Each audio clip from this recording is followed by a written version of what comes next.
Okay, what up, though? This Raycovery coming at you. I'm gonna hop right into this thing.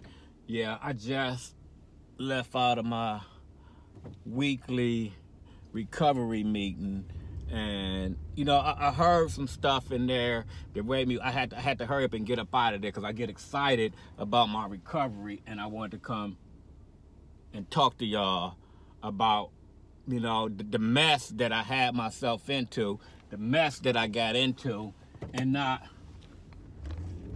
really realizing that it was a blessing. We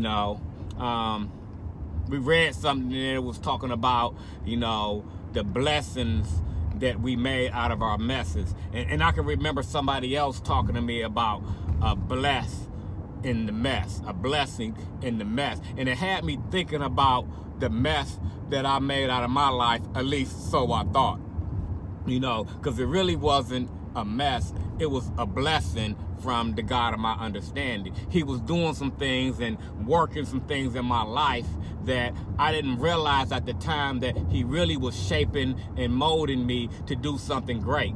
I helped so many people out just struggling with addiction and mental health issues today, that it's a blessing.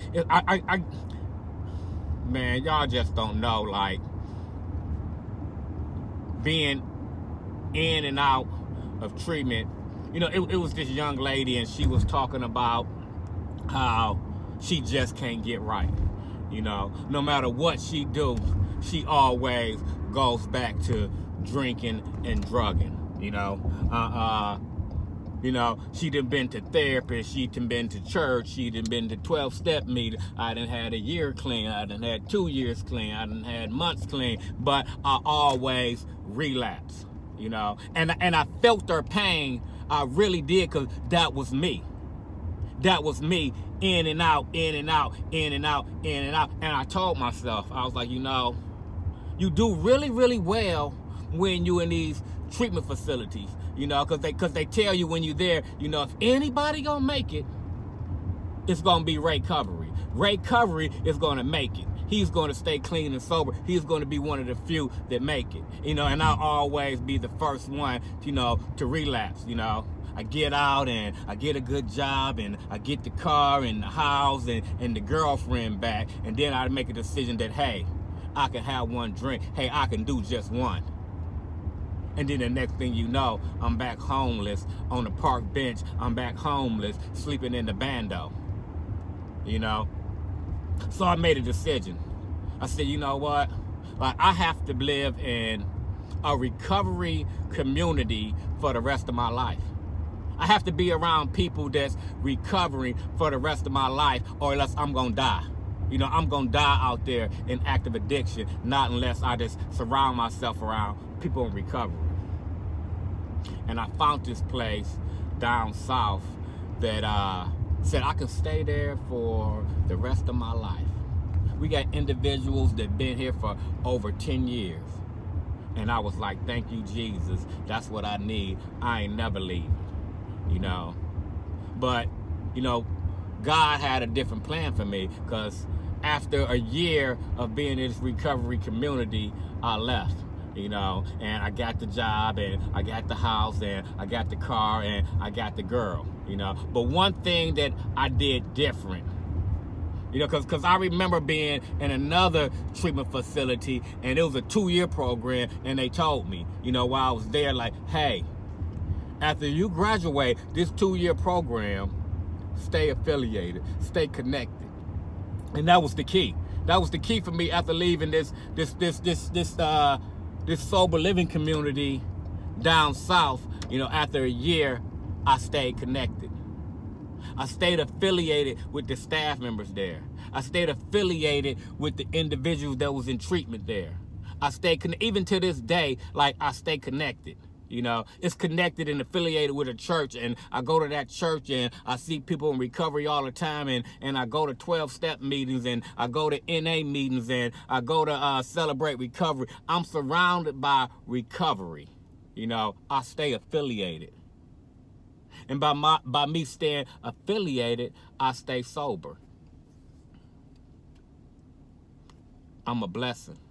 You know, it truly was a blessing in my mess. You know, because it was a mess when I was incarcerated. It was a mess when I was being molested. It was a mess when I was smoking crack. It was a mess when I was selling drugs. But was it?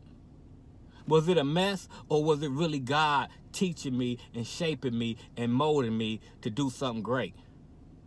Because I'm going to tell you, I can relate to a certain population that other people can't because of my experiences and my struggles and my failures. You know, I can relate to a certain group of individuals, you know, and they get me. They understand me. They're more willing to listen to me than a doctor. They're willing more to listen to me than a therapist, than a social worker, you know. No, I want to hear what Raycovery got to say, because he's been there and done that and overcame it, you know. And they want to know, what did you do, Nathan? How did you make it out?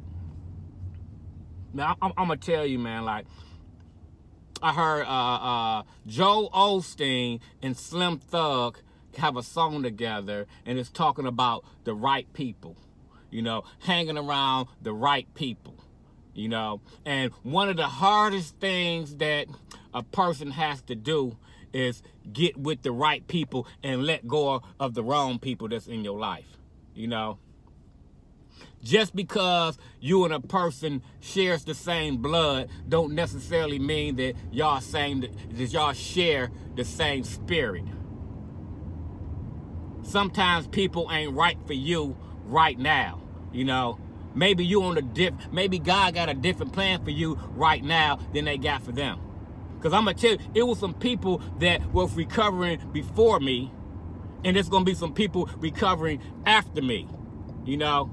But God places certain people in my life right when I need them, you know. I got a uncle, and I love him to death. My favorite uncle in the world. I love being around him. I love kicking it with him. I love hanging around, but I can't. I have to love him from a distance. Sometimes we gotta love our relative from a distance. Sometimes we gotta love our best boy from a distance. Sometimes we have to love our children from a distance. Because every time I go around my uncle, I get high. All bets are off. I wind up smoking crack. You know, I wind up homeless. And I'm going to tell you, I go see Uncle, and he like, well, what's up, nephew? You want a beer? Nah, you know, I'm in recovery. I ain't. Oh, okay, I can respect that. Well, come on down in the man cave. Let me show you what I've been doing in the man cave. And we go down to the man cave, and he go behind the bar, and he pull out some liquor. He pull out the Grey Goose, and I'm like, oh, well, maybe I can just drink a beer. Let me get a beer, Unc. And I start drinking. And then they pull out the weed and start smoking weed, and it smells so good. But let me get a sip of that liquor, you know, because alcohol is legal, so I can have a drink, right? At least that's what I tell myself, right? Then the next thing you know, I'm smoking weed, and now I got to go, and I'm back in the crack house, right? So I learned throughout the years that I have to let go of certain people in my life. I have to love people from a distance, right? And I have to do this for me. I ain't trying to act funny. I ain't trying to be selfish, but I have to keep Raycovery right. Because if Raycovery ain't right, I can't do nothing for nobody. I ain't no good for the kids. I ain't no good for the wife. I ain't no good for the job. I ain't no good for society at large, you know? Because all I did was take, you know? Blessing in your mess. Raycovery. Peace.